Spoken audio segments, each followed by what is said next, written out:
Hello, hello, hello. What's up, YouTube? Hope everybody's doing good. I wanted to come make this video for you guys on the topic of Libertarian Unity. It is 2021 and, new year, possibly a new attitude by some people in the Libertarian movement. By the way, this Libertarian Unity stuff, this is not something that I started. This was started by some other people that I saw on Twitter, and I thought it was really interesting. So I wanted to make a video, talk about it, give some of my thoughts. Maybe if I have time, I'll answer some questions, but I'm not sure. I'm never sure when I start these things exactly how long they're going to go. That's my style. I just kind of rant, and we see where it takes us. So, all right, let me start this off with a quote. That's always a nice way to start a video, right? Let me read it so I don't get it wrong. Okay. Give us back the anti-statists radicals, and harmony would indeed reign triumphant within the movement. That, of course, is a quote from the great Murray Rothbard in 1977, and I think it is as true today as it was when it came out of that genius's mouth decades ago, or I guess off of his pen or his typewriter. I think he wrote everything on a typewriter. God bless Murray Rothbard. So let me give a shout out to a few people before I start this video, because these were the people who were pushing this Libertarian Unity thing. First off, I want to give a shout out to Karen Ann Harlos, who I just caught a video that she made playing some clips of me and discussing some of the kind of like libertarian infighting stuff, and I really appreciated it. I thought it was really nice of her to say some of the things she said. She was critical of me in some areas, and we have some disagreements, and that's fine. But I thought she was fair, and she was like charitable and reasonable, and that's all I ask from anyone. So I appreciated that. I also want to give a shout out to a couple of people who I was chatting with on Twitter: Jeremy Todd, David Fight, Kurt, who's Checkmate State on Twitter, and Reed, who's I think just recently changed his name to the Liberty Uniter. So these guys, who I believe some of them were pretty critical of me, but these guys kind of reached out with this message of like, like, hey, why don't we like put aside some of this bullshit and see how we can work together and see how we can we're dealing with some pretty important shit right now. So, if we're libertarians and the government is locking people in their homes, maybe we should kind of be on the same page here. And one of them, I can't remember who, but one of them asked me, if the takeover of the Libertarian Party is successful and you become like an influential leader in the party, would you consider people like Justin Amash and Spike Cohen allies or enemies? And I was like, obviously allies. I mean, like I'm critical of, I've been critical of Justin Amash and Spike Cohen's messaging. But of course, I mean, this is like a no-brainer to me. Obviously, they're good libertarians. I would see them as allies. And so a couple things like really stuck with me that I found really interesting. It was, number one, was that there were these kind of young, like really good libertarians who were outside the Mises Caucus, outside of kind of, maybe like our circles, who were really willing to, at least it seems like, really willing to have like a good faith, conversation to extend an olive branch, be like, hey, let's like communicate here and see where we can, what we agree on, what we don't, how we can work together, all this stuff. So that was that was nice and kind of inspiring to see.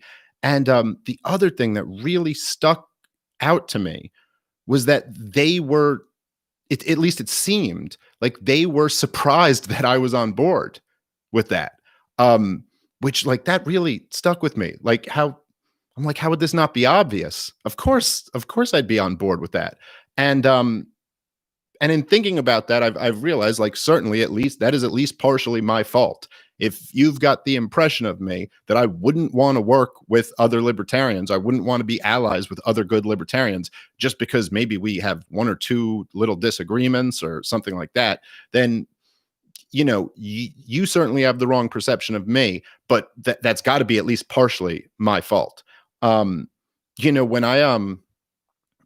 I debated Andy Craig, one of the things he said, or one of the accusations he made about me and the Mises Caucus, was that we hate the left more than we love liberty. And Archie Flower, when I was debating it, he repeated that line. And I flipped it around on him. And I said, I think you guys, the critics of the Mises Caucus, are far more guilty of hating the right more than you love liberty than we are. And just by that, since they made that accusation against us and I flipped it around on them, I would just say, examine both of those and tell me which one is more accurate. I mean, if you were to ask me to name like a hard left, like a far left figure who I admire, that would be easy for me to do. Anybody who listens to my podcast knows. In fact, you could probably spot a few far left authors in this little shot of my bookshelf that you have here. I mean, not even admire, that I downright consider heroes. I mean, like, I consider Noam Chomsky a fucking hero. He was the leading anti-war intellectual of the second half of the 20th century. That guy's a hero to me. Now, does that mean that I'm endorsing every one of his views? Am I an anarcho-syndicalist now? But no, but I can easily say I consider him a hero. I think Jimmy Dore is a fucking hero. I mean, to me, that guy is like constantly just yelling at the left that you are anti-war and that's what you care about. And even at the height of the Trump-Russia hysteria, he was yelling at the left, you are not friends with the CIA. Those are the bad guys. Those are not your friends. And I feel that when I see Jimmy Dore, I want to fucking salute him. But I mean, it'd be easy for me to name tons of far left people who I really admire, and who I like. That's not, I consider Tulsi Gabbard to be a hero. Just for, if nothing else, for fucking running a campaign where she made war her number one issue, and she was opposing them for the most part, So anyway, if you were to ask me, like, man, leftists, hard leftists who I admire, I could sit here for fucking, I mean, I could do a whole stream on this, rattle off some more names if you want. Like, I think Glenn Greenwald and Aaron Matei and Matt Taibbi and like all these guys, I admire all of them. So I just to say, maybe some of those people who say I hate the left more than I love liberty or whatever, ask them to name a bunch of far right heroes of theirs, and we'll see who hates which side more. Just saying. So of course, if I'm like willing to ally with all of those guys, of course I'd be willing to ally with good libertarians, but I guess part of that is that, I do get drawn into a lot of these fights. And, so I thought, obviously, like, part of it is on me, and I get that. But I thought for this video, I would just kind of try to explain to some of those people, the reasonable people outside of the Mises Caucus in the Libertarian movement and the Libertarian Party, who maybe have been critical of me, but are not the fucking deranged ones who I'm never going to be able to reach. Maybe I could talk to some of you and try to explain where I'm coming from, why it is that I've been involved in so many of these fucking libertarian fights, and then get into that. Would you say who are far right people who I admire? Well, I certainly admire Pat Buchanan. I admire Paul Gottfried. I admired all of the kind of far right wing guys who stood up against the neoconservatives. If you notice, the fucking the common theme here is pretty much anti-war people. That's who I admire. I admire people because, from a libertarian point of view, I kind of think it's the worst thing in the world. Like, if you oppose the state-sanctioned genocides, that's a pretty good starting point. So, by the way, in terms of like this libertarian unity shit, that was kind of the message I was trying to get across when I debated Archie Flower. I mean, perhaps I didn't do it that successfully, but I tried to make the point where where I was like, look, I don't even care. I don't care about the loser brigade shit. I don't care about the insults. We need to shake all of this off and focus on what's going on right now, which is that, the government is locking people in their fucking homes and destroying businesses and all this shit, like just destroying lives, while we're conducting 6 wars or whatever that, none of which were ended by President Trump. So that was kind of the point I was trying to make. And I was kind of happy with the way the debate went. I mean, not just because it was, a dominant victory, but because we were friendly. Like I tried my best to be, cool to Archie. Like I didn't consider him an enemy, and we had a friendly civil conversation. We were joking around together. It was I thought it was left on like a cool note. And then, which has happened to me a couple times in the past, then after the debate, when after everything was all cool, and it's kind of, my attitude is like, hey, you leave it out there on the field, and that's that. We had the battle of ideas, and now that's that, and I'm cool. Then of course Archie turns around and starts like fucking attacking me online the next day. And just to be clear, that shit fucking drives me crazy. Like that shit just fucking drives me crazy. When I take somebody who's like, in terms of the public eye, a complete unknown, give them a huge platform, allow them to explain their ideas to a bigger audience than they'll ever be in front of. I treat them with nothing but respect.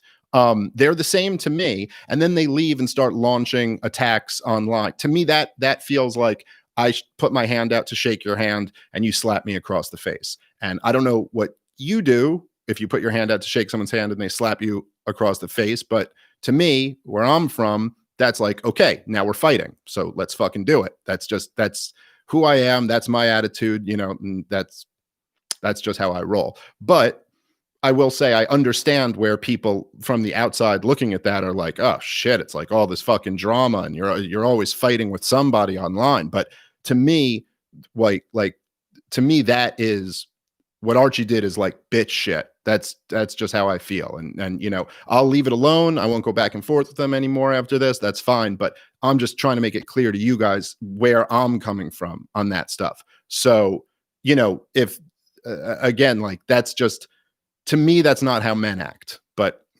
whatever. I'm really not saying this to take any more shots at Archie or whatever. It's done. It's but I'm just trying to make it clear to other people. It's not like I'm just out here like starting a fight for no reason. I feel like that. And the thing he did that fucking, to me was like just the most despicable thing I've seen in any one of these fucking, interactions is after being all kind and like being a nice guy, I guess, even though not a very good debater. He goes out and goes, he posts on Twitter, I've learned like awful things about Dave since our debate. And I can't tell you what they are right now, but I'm building a case and I will tell you soon. And to me, that's like the most despicable shit you could fucking do. Like just the most like the opposite of integrity, to go out and say you don't have anything you're prepared to say, but you will put it out there and let people's imaginations run wild, as if he's got like some dirt on me, like he knows something personal about me. What Archie knows about me is what I've put out on my fucking podcasts. It's not some secret recording he has of me. It's what I put out. It's if anything else, accuse me of anything you want to. I don't fucking hold back with my views. I fucking put them out there, probably to a fault, but I don't hold back. So he doesn't know something about me. This is one of the things I find it's so bizarre about the tactics that my most deranged, ferocious critics in the Libertarian Party use, is that so they do this thing where they fucking cherry pick random things that have been said and try to find the most inflammatory thing I've said and put it out there isolated, which pretty much any libertarian could fall victim to, right? Like if you did 3 different posts or 3 different videos or something like that, or 3 different articles, and one of them you're bashing Donald Trump, and then the next one you're bashing Joe Biden, and for the sake of argument, then the third one, say you're praising Joe Jorgensen, just to pick 3 random things. Now, someone could just focus on the time when you were bashing Donald Trump and be like, look, he's a Biden supporter, or he's pandering to Biden supporters, right? You could say that, and it might even kind of sound like that if you just pick that one example. But then if you see the other example where you're now bashing Biden, you go, oh, no, now that doesn't really fit into the argument. And then if you see the third one where you're praising Joe Jorgensen, you would be like, it looks like this guy's a libertarian. That seems to be the most likely scenario. So they'll do these things where they cherry pick little lines, but the reason why it doesn't work is because they've all got tiny audiences. You guys know what happened with Walter Block and the New York Times. Walter Block basically was sitting down with a writer from the New York Times, a journalist, and he was trying to explain libertarianism to them. So he said something along the lines of, he was like, talking about the principle of voluntarism. And he was like, well, look, I mean, if you're not initiating violence on someone else, blah, blah, blah, if you agree, it's wrong if it's an initiation of force. And he took the example of slavery. And he was like, well, why is slavery so wrong? And he was like, well, slavery is wrong because they were forced to be slaves. Because it was an initiation of violence. It wasn't a voluntary consensual relationship. And he was like, look, if it was voluntary, then we wouldn't really see anything wrong with slavery. Like if someone just made a deal to say, hey, I'll pick your cotton if you give me a place to sleep, you'd be like, okay, well, that's morally acceptable. That's very different than slavery, right? And so he said, if it was voluntary, there'd be nothing wrong with slavery. And that's just the quote that they picked and ran. They said there'd be nothing wrong with slavery. Like they took him so out of context like that anyway. So the reason that works is because the New York Times has a huge audience and Walter Block has a much smaller audience, and their audience has never heard of Walter Block before. So this is the only exposure to him that they're getting.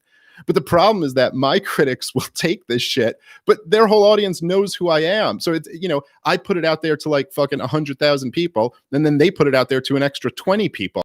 And like half of the 20 people are like, yeah, we heard the episode. We know what he was saying. We have this in context. So it's just, it falls apart.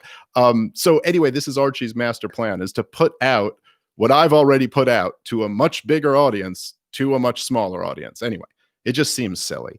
But I'm fine with, if there's people out there who want to push like this libertarian unity thing, I'm fine with moving in that direction and saying, you know what? I think I've done it. I think I've fought these battles.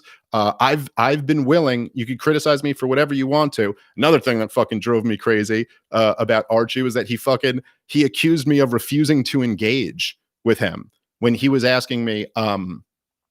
He was asking me to rank Nick Fuentes and Jimmy Dore as human beings on a 1 to 10 scale, which I just thought was the most absurd thing I've ever heard in my life. Like I've heard of people ranking people physically like a 1 to 10, like, oh, she's a 10, but I've never heard anyone say rank that person as a human being on a scale of 1 to 10. Like I don't anyway, seemed very weird.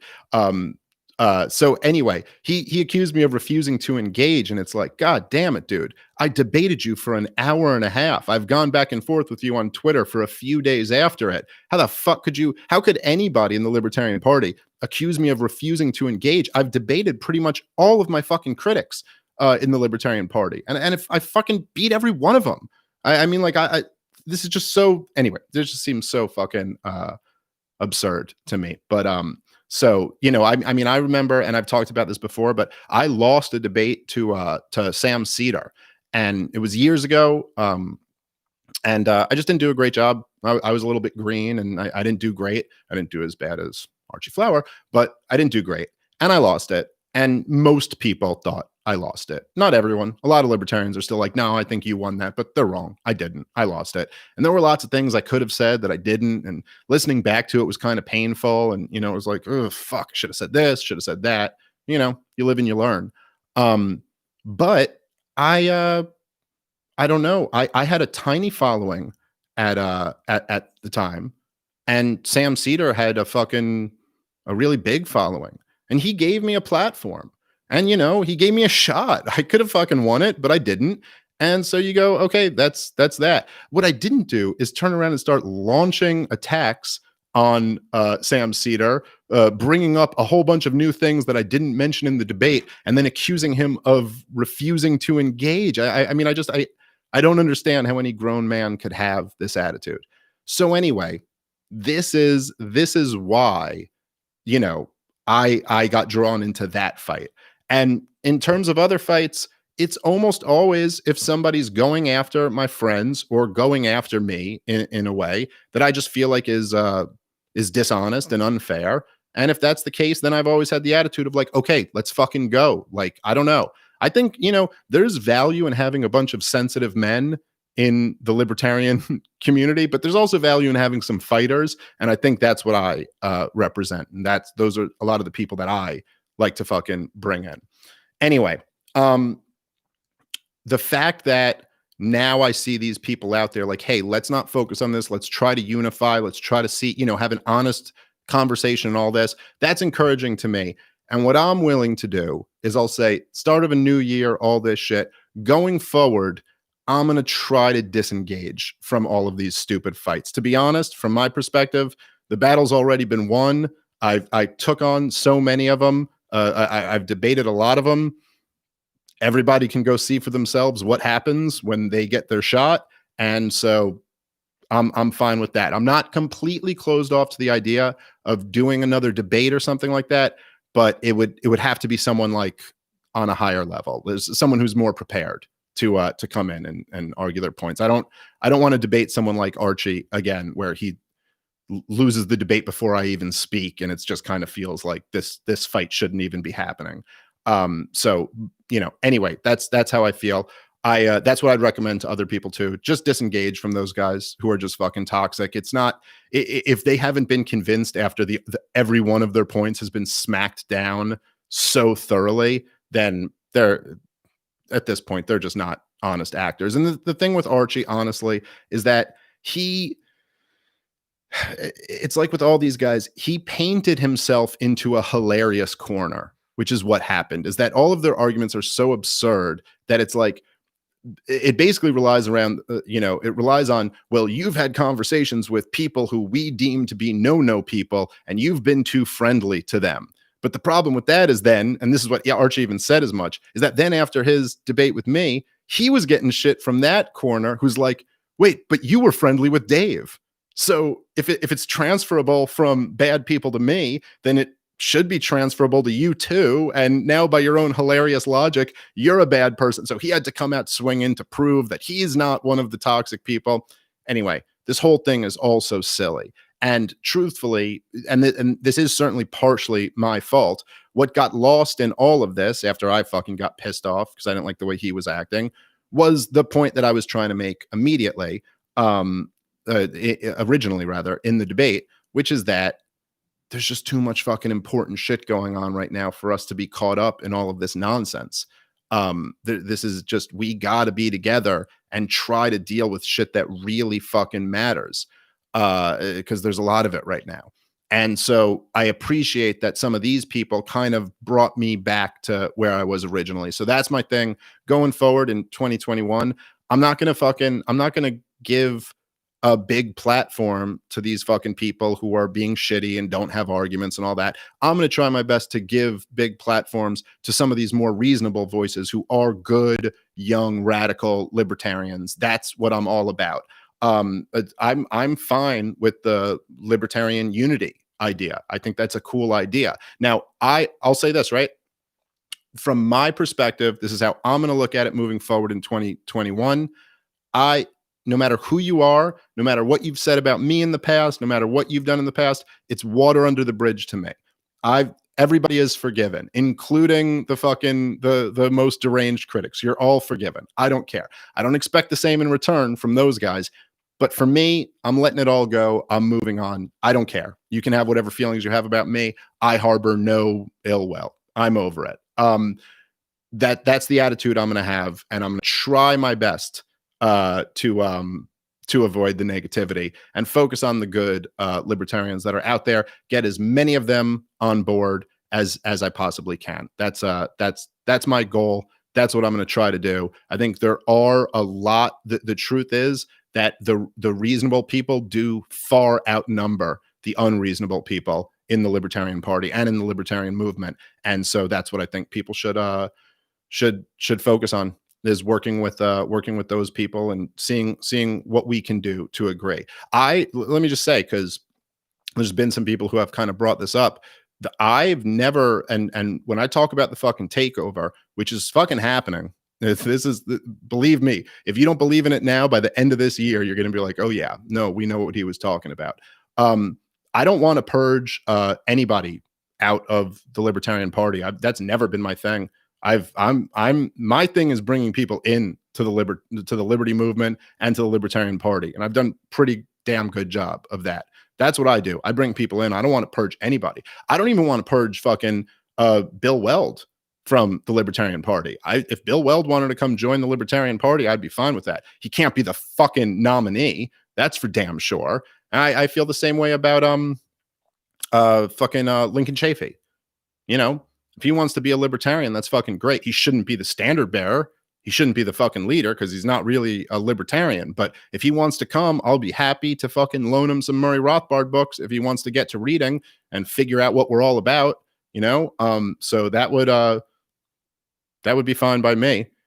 Anyway, you know, that's kind of how I look at this whole thing. I'm inspired by some of these young guys. It's weird to not be a young guy in the movement anymore. I was a young guy in the Ron Paul movement, but now I guess I'm a dad pushing 40. So yeah, what are you gonna do? All right, so that's kind of more or less what I was thinking. I appreciate those people who are pushing that message of unity. Let's give this thing a shot. Let's try out positivity for 2021. And we'll see what happens from there. I'll wait till Archie builds his case, and then maybe I'll have to respond to that. All right, I'll take a couple questions if people want to shoot some out in the chat and see what's going on. Okay, what do we got here? Someone want to shoot out a question? Go for it. All right. It is indeed live. Yes, it is live. See, in that space, you could have asked a question. Fuck positivity. How gay is sober Lewis? I actually think drunk Lewis is far gayer. How you doing, Davey? I'm doing good. And I have a positive attitude. Dave, don't pull any more punches with neocons and closet leftists. Yeah, I hear you. But the group of people that I'm unifying with are neither of those things. And that's the thing. And that's what I would ask our people to do. Try to not be cynical. And you know what I mean? Like, there are some people who deserve those labels, but don't treat everybody as if they do. Don't treat everybody who even has criticisms of me or the Mises Caucus as if they have to be a closet leftist or a neocon. I've learned that they're not all that. And that actually, one of the things that was impressive to me about the guys who I fucking, the list of people who I rattled off at the beginning, was that many of them were very critical of us. And all it took was me extending my hand once for them to be like, oh, okay. Oh, all right. I guess you're not what people have claimed you are, or you're not what I thought you were. So all I'm saying is fucking give that a shot. I think there's more of them than you would think. Hold on. Sorry, I lost my place. Fuck. All right, I got to go down. The loser brigade is worthless. Best just to ignore them. Yeah, I agree. But I don't know. I mean, I think there was a time and a place where it made sense for me to take them all on and kind of demonstrate that not a single one of them. If you look at their actual arguments, it's like 95% of it is dishonest, something out of context, or cherry picking a quote here or there. I mean, look, here's the thing, right? To most of those loser brigade type people, it's not like they're people who don't listen to my shit. They listen to all of my shit, all of it. I know, because anytime I say anything remotely controversial, they're on it like the next day. They go back, they subscribe to the network, they send me money so they can have my library of shit and go back. So they know they're full of shit because they're constantly just ignoring things that completely contradict their arguments. So for example, they could find one thing I say and be like, oh, Dave's, what was the accusation? It's pandering to the alt-right. But then I know they've gone through all my shit and they've seen that I've done like 6 episodes on the alt-right where I'm just tearing it apart and being critical of it. And they just conveniently ignore all of that. They pretend they haven't seen it, but they know they have. So they know what they're doing. So yeah, it's 90% or 95% of their arguments are just dishonest, cherry picking, taking things out of context. The other 5% are legitimate disagreements that they don't agree with me on certain issues. And I'll destroy them in a debate on all of those issues because they don't actually have an argument, and I have excellent ones. So anyway, nuance doesn't exist for those types. Okay, you're right, but just hear me out. The people that I'm talking about aren't those types. They're really not. I've like interacted with them a decent amount at this point. They're not. They're really not those guys. Those guys are like there's a dozen of them. That's it.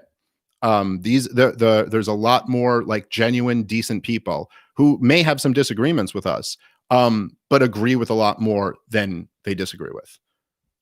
Okay. In a civil war scenario, shit, motherfucker, I'm trying to like hold this on the page, but then so many comments keep coming in that it just keeps pushing them up. I'm sorry, whoever that was in a civil war thing, I lost it. Now it'll take me a minute to go. Will you have Justin Amash on Part of the Problem? Absolutely, 100%. I'd love to have him on. Me and Justin have we've messaged back and forth with each other a few times, and we like each other. I'd love to have him on. In fact, there was talks of having him on last time when he was running for president, and then he dropped out of the race before we made it happen, and then we just never did. But I'd be happy to have Justin on anytime. Korn is gay, but it's their right. Korn with a K, the band. Yes, I agree. I support the rights of homosexuals. Can you have Eric July on? Yes, it's been too long. I will make sure to have Eric July on soon. Hey, Dave. Isn't the issue at this point not so much one of their arguments, but instead practically, i.e., on the simplest level, what the fuck next? Okay. I don't know if I completely understood that, but sure.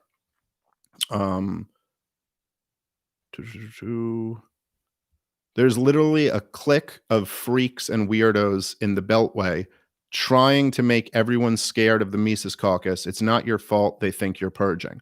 But listen, I'm not trying to purge anybody. That's what they're trying to do. They're trying to purge us, but it's not going to work. And now they're painting themselves into a corner where, yeah, they might just want to leave when we fucking take this shit over, but that's not on me. I'm not trying to purge anybody. Like I said, I genuinely mean it when I say my attitude is forgiveness. I don't care. They're just not important enough to care about. And that's something I got to improve on, where I'm not good at letting things go.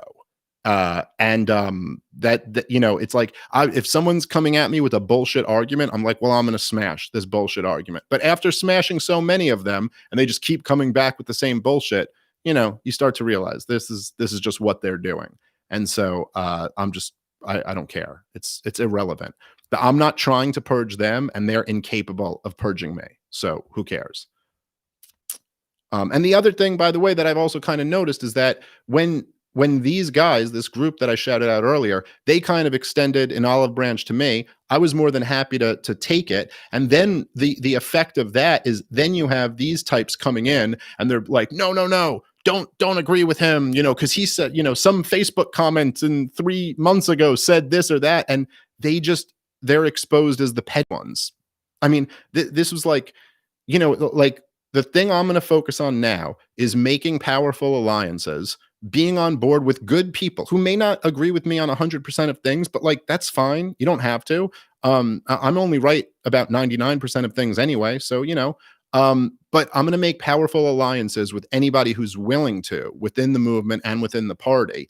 And then these guys can keep going on about, oh my God, there was a Facebook comment or a meme or whatever the fuck, whatever Archie thinks violated the non-aggression principle. They can focus on all that shit.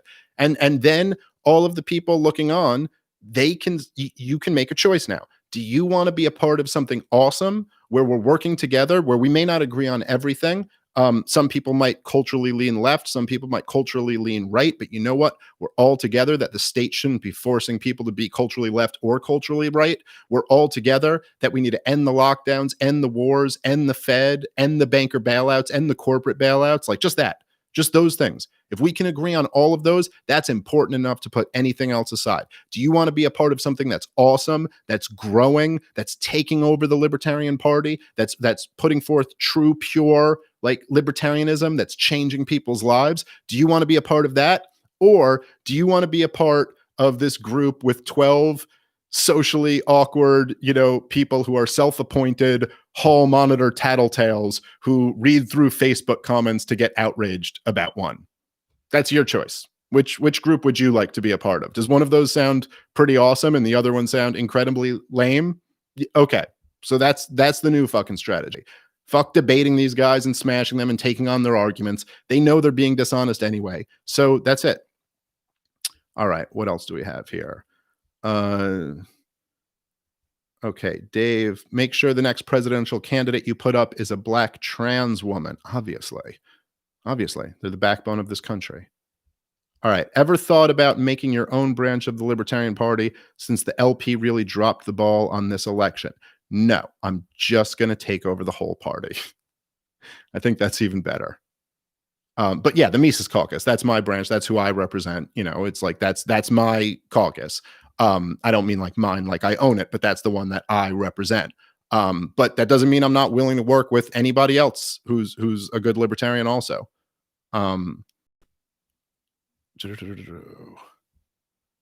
Are you going to have Grand Duke of the Triple K on your show? His name is David. I think I'll probably skip that one.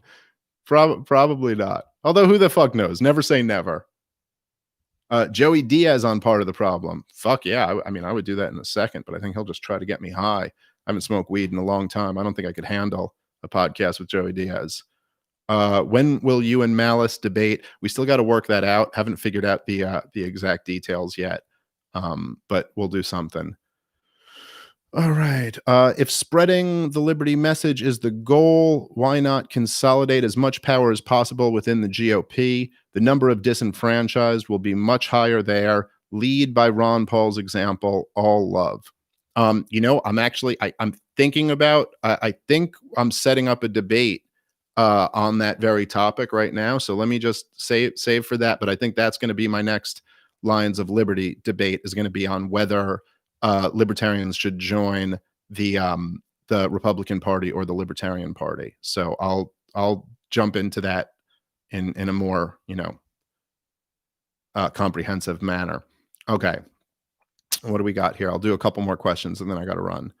How do we deal with the issue of abortion within a libertarian framework? Any good resources on that?